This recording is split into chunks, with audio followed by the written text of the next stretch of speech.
Hello and welcome back to HGC North America, where we still have another series here tonight, and that is going to be between Roll20 and Naventic. But we just got done with what is now, I think that we're just going to call this phase just the reverse sweep phase. It's one that we experienced here after Gale Force and Tempo. You know, you might be essentially the Caleres, the instigator of that actually happening, Calder now with the reverse sweep, man. But I like it, you know, it's fun. Juve jumped in on Twitter immediately after the last one happened and said, wait a second, Calder cast one an A series and it's instantly a reverse sweep. Coincidence? I don't think so. He might be onto something. He may be onto something here. But, you know, after that last series, it did shake a bit up when it comes to the standings, so we have to take a look at that. Or not. No, you're good. You're good. No, I didn't get baited this time. A little bit more faith, Dred. Just give them a second to throw it up It's there. one of those things where, as a noob, if you're as bad as me, I go, you know, is this the time to picnic? It is not. Gale Force, after that last win, they find themselves at the very top of North America. And after beating both Roll20 and Tempo Storm, I think it's rightfully so. I don't know if they're ever going to get away from that position now after their dominant opening here at Phase 2. Hey, Fan just said they're at 70%. They've been practicing for roughly a week, so I expect a lot from them. But I have to admit that I also expect a lot from Roll20. Glorang owes me a couple of wins here. Yeah. The boy has been promising that they are going to show me the future of North America this season. So I don't know. So far, hasn't happened, but I still have faith. The question is it misplaced or not? You know what? I'm going to tell you that I don't know. I don't know if you should have that blind faith. You know, Glorang is a player who can lead so well, a large reason for the success that we've seen out of what was Team 8 and now into Roll20. It's just, you know, I think against Naventic that you can put it in there, but for the long run, are they going to take over what, I mean, we just experienced Gale Force looks new and improved as well. Is Roll20 the future of North America? I don't think so, at least not yet. I have to say that overall, coming from last phase into this, I was actually really worried for the North American teams and for the region, and this gives me a lot of hope. Yeah. Because in the end, what we all want, we don't want Europe to dominate an A or an A to dominate Europe. We want both regions on the same level and just clash against each other where no one knows who is going to take this, who's going to win this, so that you always have that suspense.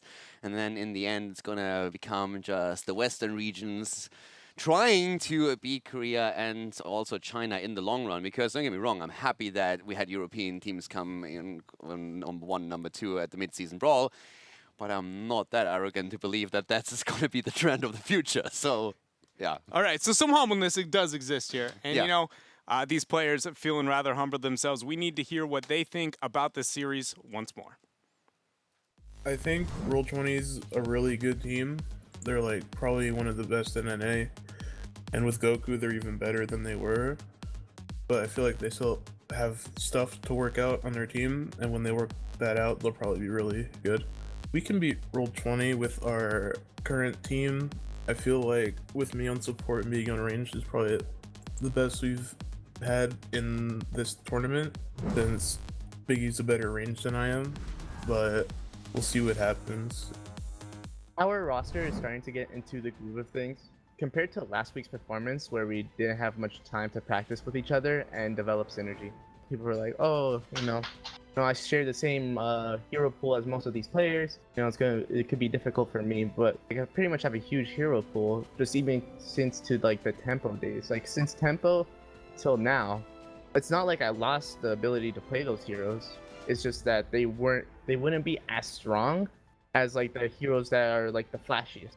And it's not like, oh, it's gonna be rough for me. It's more like, can I maintain all these heroes together into a point where I can bring them into like international and compete against the best. I think Naventic's entire roster is full of strong mechanical players that can grow to be a dominant team. But now, since they're making another role swap within the week between Big Impact and Tomster, I think they won't be strong enough to beat us. You heard it there from Goku talking about the hero pool specifically, and that is a huge talking point when looking at Roll20. They brought on Goku, a melee assassin player, to rival Glorang, who is also a melee assassin player. Now it's kind of It's not, I don't think, a question of can they play those heroes. It's if they find their identity, you know, who is on what is going to be like the Dahaka. Is that always going to be Goku? Because he's that, for instance, amazing in my opinion on that hero specifically. But then you hit the question marks like the Zeratul. Who's going to be that? Because Goku had, in my opinion as well, one of the best Zeratals out of all of phase number 1, rivaling even Glorong, Psalm, our top North American team. So it's like, do we see them give that up and Glorong focus on backline? Or instead, is it going to be a weird kind of hybrid? And we see Goku on things like the Tassadar and the Abathur like we saw in week 1. I think certain hybrids are not really a bad thing. If you have a certain overlap, that's always good, as long as the hero pools don't overlap completely. You can see it with a lot of the European teams, and Team Liquid, for example, being one of them, where they have a certain overlap on the heroes, and that helps them to be in the draft more flexible. Yeah. But then you have to figure out, okay, you still have to answer the question, who is the one that we want to have to primarily be on that one hero? But you can branch out. So for the draft, I think it's really good, keeps you flexible, but of course, you need to make sure that you have not only overlap and have a couple of things where you can branch out. Yeah, it's an interesting dynamic on how that kind of plays out. Roll20 tried to do that with specific heroes in part number 1. But we are ready for the battleground to figure out where we are going for the first game here. And it looks like Naventic has decided that they're going to take us to Dragonshire. Love it. Why does this stand out to you with excitement? Just curious. I love the map.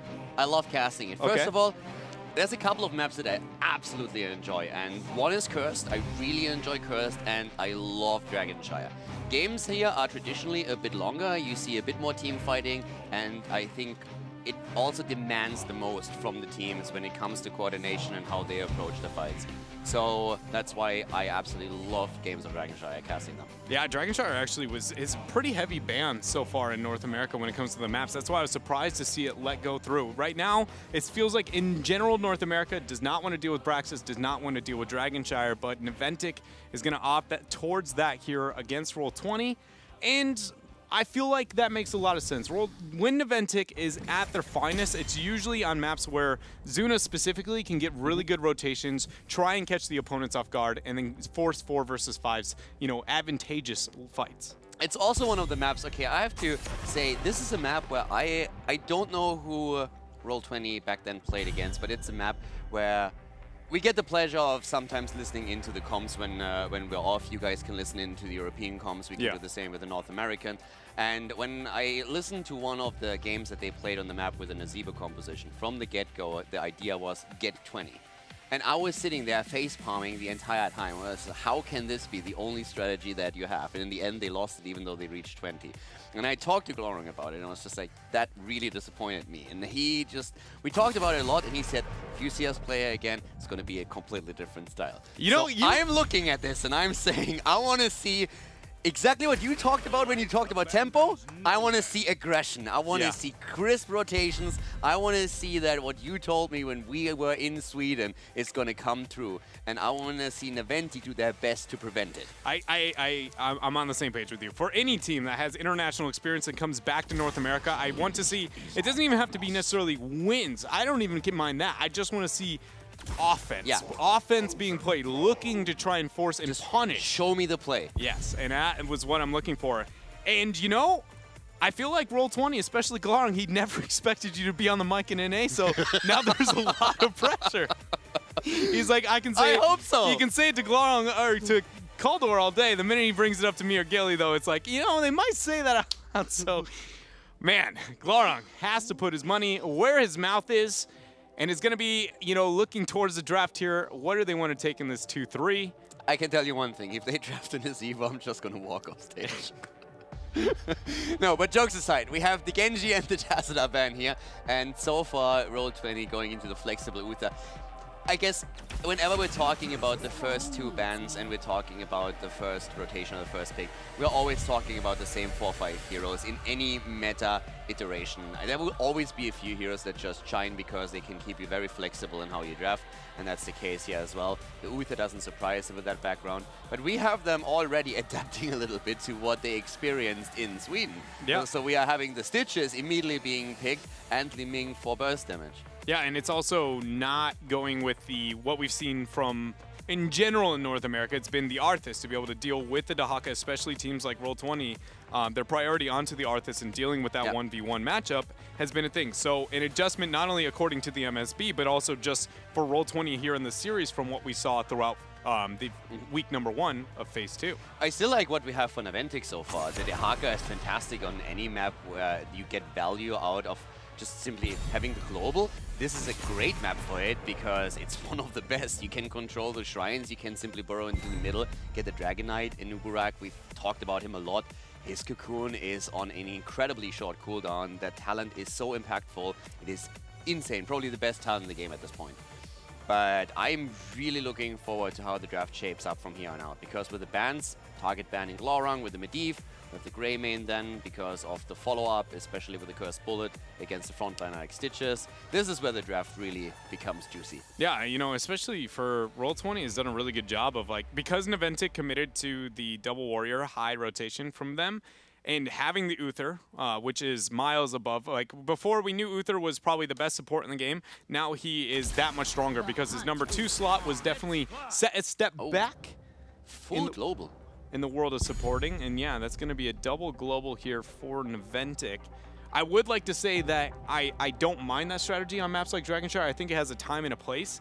But I'm not sold that I think Naventic has the coordination to be able to get away with that, especially for a team that is still trying to figure out who is their main support. You know, as you heard the interview in week number 1, we had Big E, Big Impact, actually was the support, but now it's going to be Tomster playing that here for them. And it's just why take a really high skill cap composition and, you know, try and force that synergy for a team that is, again, they're trying to find themselves. If you have the double global, it can be fantastic though, and especially for the top lane. The top lane player on the side of Roll20 is going to always play with fear. He will never be really able to walk onto the shrine or into the lane because he always knows a quick rotation from the second global can put him into an extremely awkward spot extremely fast. So if you push the lane out too much, then you could find yourself just dying because the rotation happens. Zeratul and Alarak. We have the explosive potential. I mean, Alarak for the top lane here, that's going to be an interesting matchup. It's going to be a pretty rough matchup.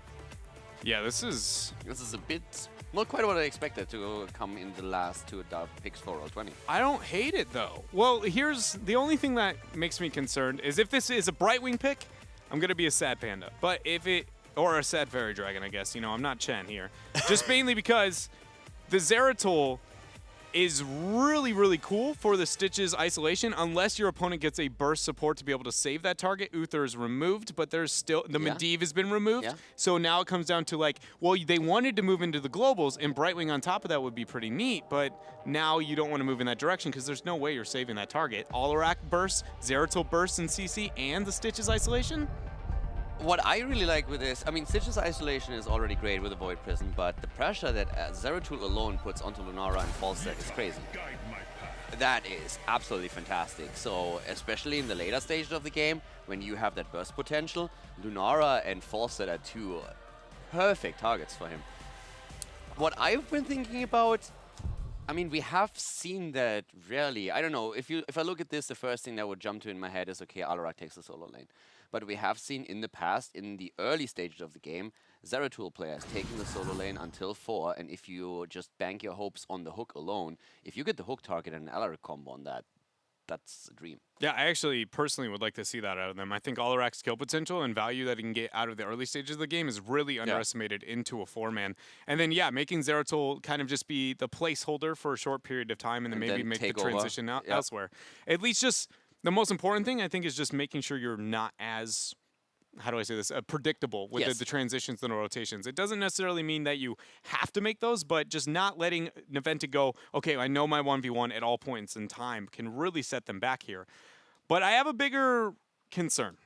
Is just, if I had to ask you, if you chose any support to have your support professional debut on, what is the last support I would want that to be? Yeah, Karasim is probably going to be a little bit trickier. If you have a Rega, for example, it's basically, okay, listen, your job is for now, stay in the back, don't get picked, and then throw your heals out whenever needed to. And if you have the Karasim, your job is basically dash around like a bunny on speed and make sure that you hit your... And beyond that, you have other obligations that supports don't always have, like with dealing with the Zeratul and identifying where he is, making the proper rotations. I mean... This is going to be a tough tale here now for Naventic, but we are ready for game number 1, and we're going to be getting into it here on Dragonshire. Game number 1. We are on Dragonshire, ladies and gentlemen, and it is Team Naventic going up against Roll20. And to the left side of the map, we have Big E on Lunara, Tomster on Karazim, Zuna on Anubarak, iDream on Falstad, and B-Kid is playing the Haka. And in the red here is going to be Roll20, where Glarong, no surprise, you're going to find him on the Zeratul Justing. We'll be playing Stitches. Goku is going to be on the Alarak Prismaticism. He's going to be supporting the Li Ming. And actual support here, we got Buds on Uther. So already the level 1 Alarak is a little bit different than what we typically see in North America. Usually it's the Extended Lightning, and it makes me feel like there's going to be the solo, without a doubt, starting at level 1. Just by getting the focusing on having the higher cooldowns and more cooldowns as long as you fall above the 80% threshold of HP. Yeah, one of the things that I currently find really interesting is that we actually have on the side of iDream also the Gathering Storm taken. So going straight into a stacking talent, full mage that build probably coming out from him. Helps a lot with the wave play, of course, too. Yeah, it really can add up. And anytime we see Falstad into the 4-man or going to be a part of the laning phase where you know your opponents are going to commit to it, it's become more and more popular, slowly but surely. It's a really good mix between auto attack and mage stat build that we have these days.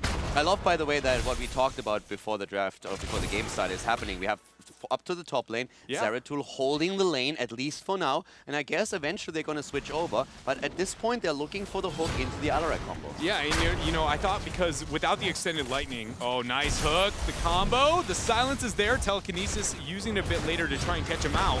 No way Big E can get out of this. The peel is real. Naventic is able to walk away. It was a bit of a positional thing here. He really had a rough time getting close to that Lunara because he came in from the top instead of being aligned with Stitches. But still, the pressure is there, and that is the main part of this. Yeah, that's it's more of making Naventic second guess a lot of decisions here. And Goku, he's trying to fling out the spells there, get a little harassment. Alarak is not a hero we see too much of. And, you know, I'm really excited to see this level 1. I want to see the impact it's going to have. Nice dodge there from Zuna over the telekinesis silence combo. I'm really enjoying that we have an Alarak here now. The Valeera already earlier was cool, so coming in from Europe and now seeing a few of the heroes that might not be really common for you guys either, but they are being played. Yeah. It's cool. It's just like the slight switch in meta and what teams are trying to do. That's oftentimes pretty refreshing. Yeah, it very much is. And, you know, continuing down the trend of this. Oh, the hook and the combo.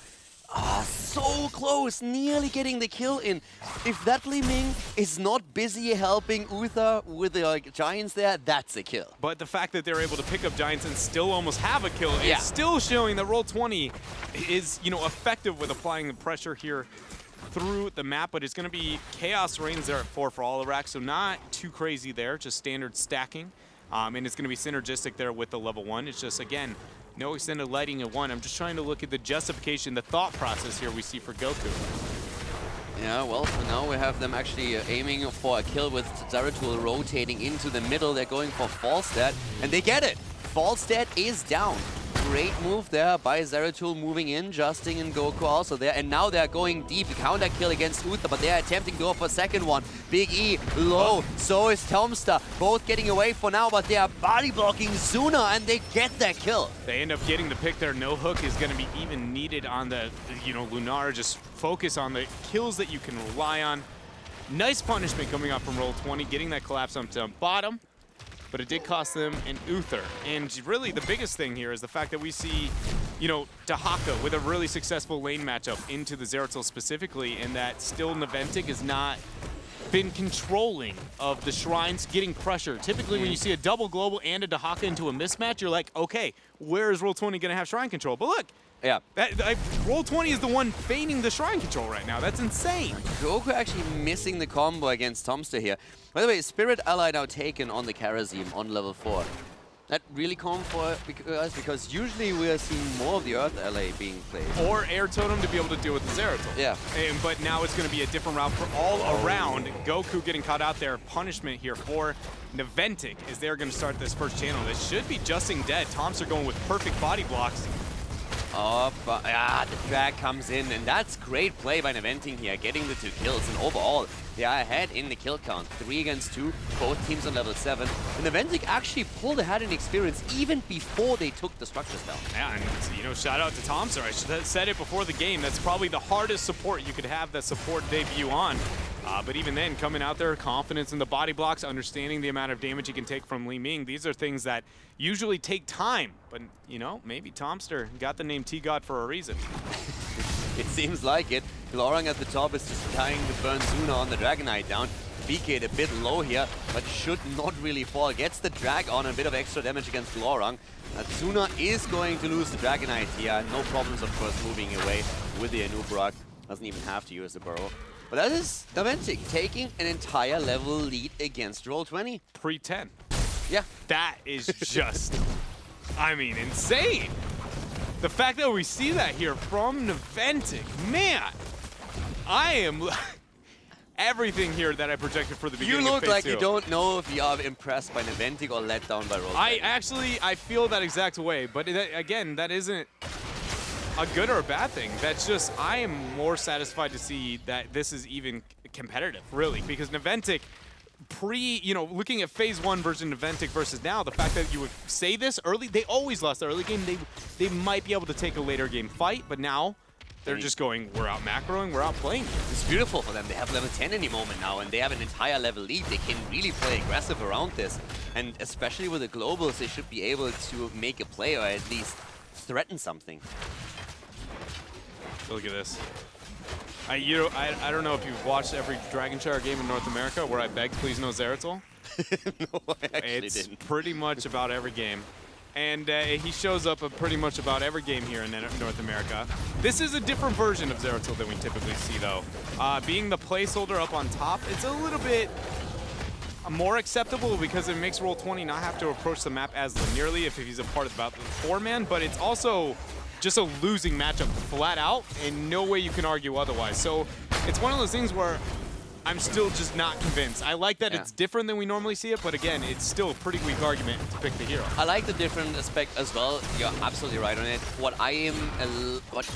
The one thing where I'm really saying, okay, I'm not sure if this is what you guys need is they have to commit so much to that top lane the entire time. They have Zeratul who wants in the mid game to roam around and get kills, or they have to get 2 other heroes up there, Alarak and Li Ming just recently.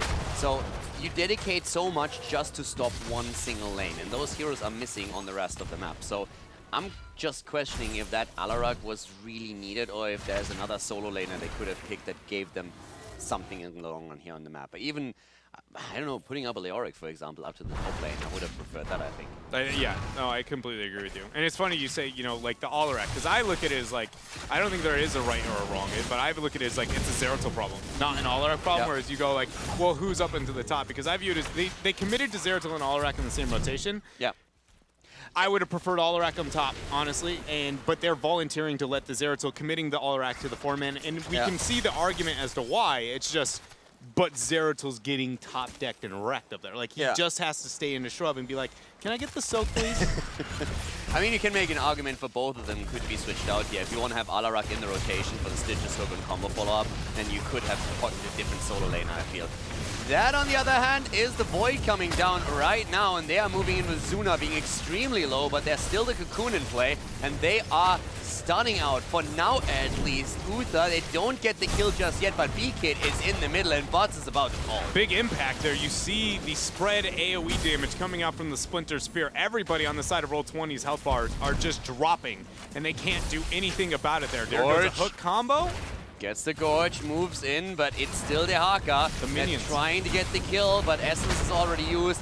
Can they get him? Here comes the Disintegrate. Palm is actually procced by Goku, and they are not going to get the kill. Flat out, Tomster can say his best card is Zeman A. 100% accuracy on his palms here. That was beautiful. And so was this. The telekinesis, another heal. No way. He's actually a legend. Wow, he is able, he's not getting, he's actually not dying, and then you have Stitches falling, and they're also going to get Glorang here, aren't they? Yeah, they are. iDream has the DK and moves in from the side. The Cocoon is already off cooldown. They get that in too. If they get the Tong after this, it's gonna. This is a disaster for Roll20. Naventic is just chaining kills. Is Tomster an actual god? Have we? This is what NA's been waiting for. Tomster to play support. He's the answer. Yeah. Did you? I mean, don't get me wrong. The palm wasn't perfect. It wasn't perfect, but it still got the proc, which you could argue is a misplay. But then past that, he did a lot of really good things that you may not understand unless you focus on like the support specifically. But a lot of good uses of his W, timing, trying to bait the opponent to overextend, which is a large reason as to why Roll20 got punished. Come on, fanboy. Okay, this palm. Okay, let's start with the palm. You can make the argument it wasn't the best in the world. See, it's just telekinesis combo, but watch past this point. Tomster goes in, shouldn't have taken that damage. He gets an AoE heal, keeps everybody up. Zuna with a nice body block onto the spells. Dashes out, everybody looks like they're out. Now Zuna's having a hard time. He's gonna go down.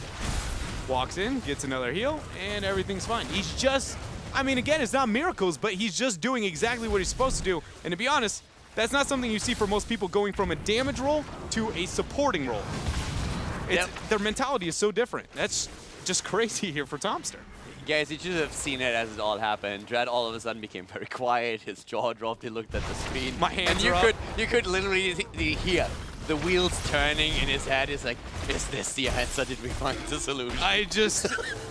I mean, I can tell you this much. Like, I know I haven't played competitive in a long while, but if you told me somebody was like, yo, get up here, play some Kharazim. The setup, though, that is going to be a massive combo if they get it. The drag, on the other hand, preventing it. Great play by BKid here. Here's the Divine Shield, and they are turning it around again. Glorang is about to get bodied here on his Zeratul. They're using the Gust. First kill, second against Alarak. This is...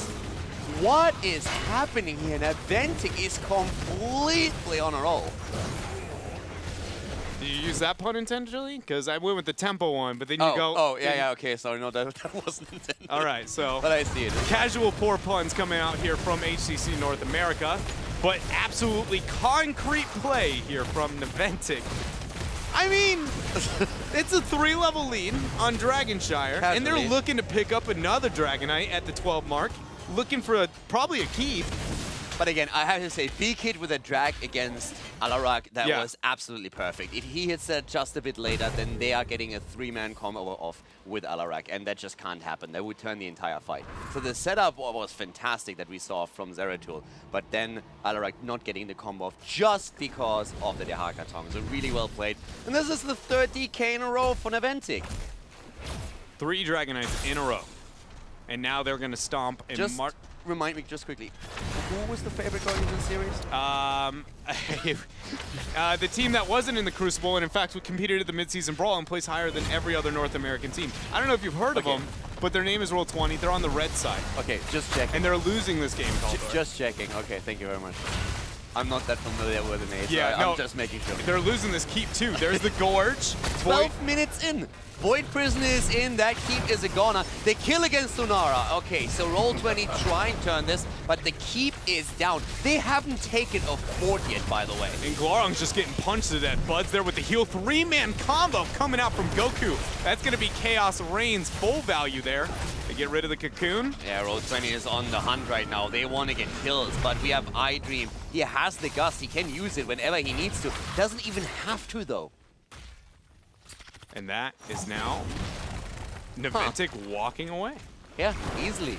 2.5 level lead still, keep down already, looking strong, 11 kills against 3, and Roll20 is, I would say, struggling hard, but this game isn't over yet, but that was a good drag, and Goku finds himself in trouble, Divine Shield comes out. Goku and Buds once again with a not optimal Divine Shield. Yeah. You know, the first one, I do want to talk about Bud specifically on the Uther in this game, because that is the second one that we've seen kind of mistimed, is that it should be noted he also has a pretty terrible Divine Shield composition. And that might seem strange when you have 2 melees. You always look for melees to be the relevant factor, but he has 2 melees that are also cooldown dependent, and so is his backliner. Not a single one of them is actually sustained DPS, which is the most important factor when looking at Divine Shield value. Cocoon is Comes there. out here though, gets burned. Immediately the attack onto Li Ming, and that's a problem. Prismaticism is in a lot of trouble He was here. out of range. And Uther is missing the heal, and he's down.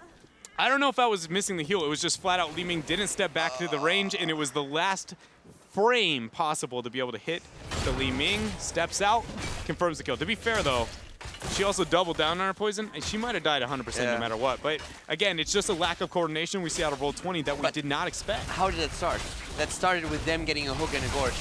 So they were trying to make the play, and instead it turned against them completely by Naventic just stepping up, dropping the cocoon, and then moving in from the side with the false start, using the globals, and getting another kill. We're looking 12 kills to 3 right now, 2.5 level lead on 18 to 16.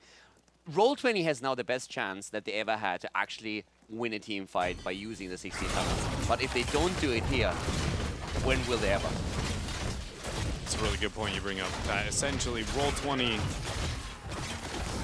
it was a window to be able to get that fight. And yes, you are now on the same talent tier, but it is nowhere near your game or even a comfortable slot. There is still a lot of work to be done onto the map. Top lane, Dehaka, he's pushing with the camp. He's getting solid value there, and they have no one to really respond to this. And in the mid lane, we have Falset already waiting, the double global, they can rotate top, pressure the fort, and if then all of a sudden they need to go bot, they can easily make it happen. Zuna receives pressure, retreats. They still have forts with the fountain. They can simply retreat to the fort, don't have to do anything here.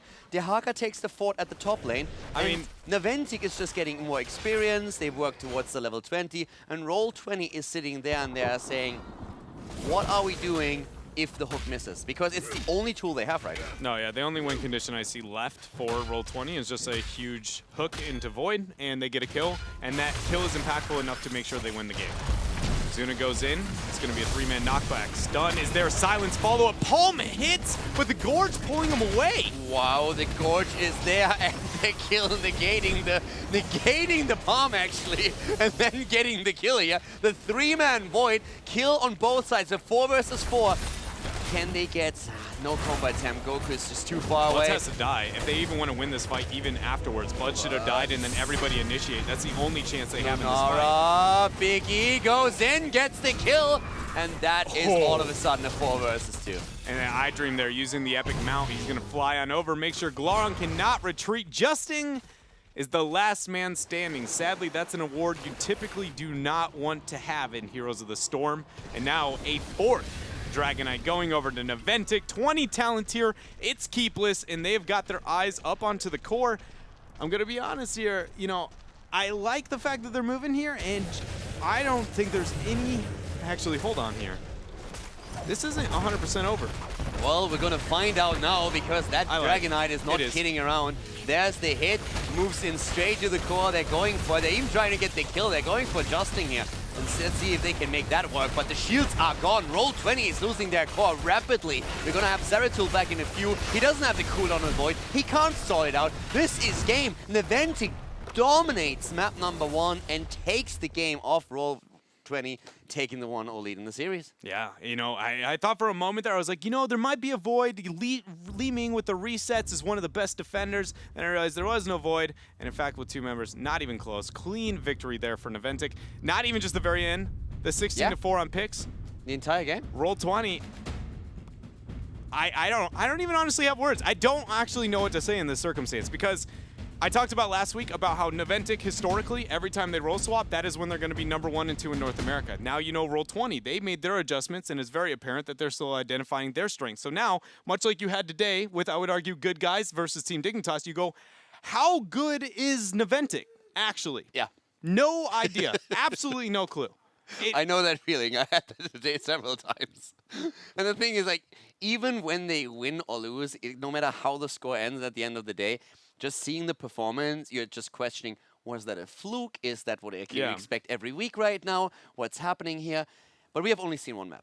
Yeah, we've only seen 1. So, you know, maybe getting a little too hyped up here. But that is, I mean, it's just pretty crazy to think about. Like, because most would argue trading Goku and Yoda was maybe not a upgrade. I would argue personally, I feel like it, depending on the hero, was an upgrade. I think for the roles, it would be overall. But the fact that it wasn't a step back. I think is the biggest thing I'm trying to get across here. Nobody, I think many people would not say that, Roll20 made a role swap and then suddenly they took a huge step down. So if we hold that true and still they are, at minimum top 3 in North America, Naventic coming out with a dominant win like that is actually unheard of because, again, they just came out of the Crucible. We've been questioning a bit with the draft not having a dedicated solo lane at the top. And I think at the beginning, having the Zeratul there, as we said, made sense. Then rotating him down maybe a bit too late. And not really putting up that kill pressure that we were hoping for, because that, I feel, is what they needed to pull in. So not having someone at top lane, I feel, gave them a lot of trouble, where they could never... They had really poor lanes after the, let's say, first 3-4 levels. And I think that might hurt them too much. So maybe it was a draft issue. But that's something that Naventic can improve on the second map. So this was really dominant. If Naventic can do that again on map number 2, that would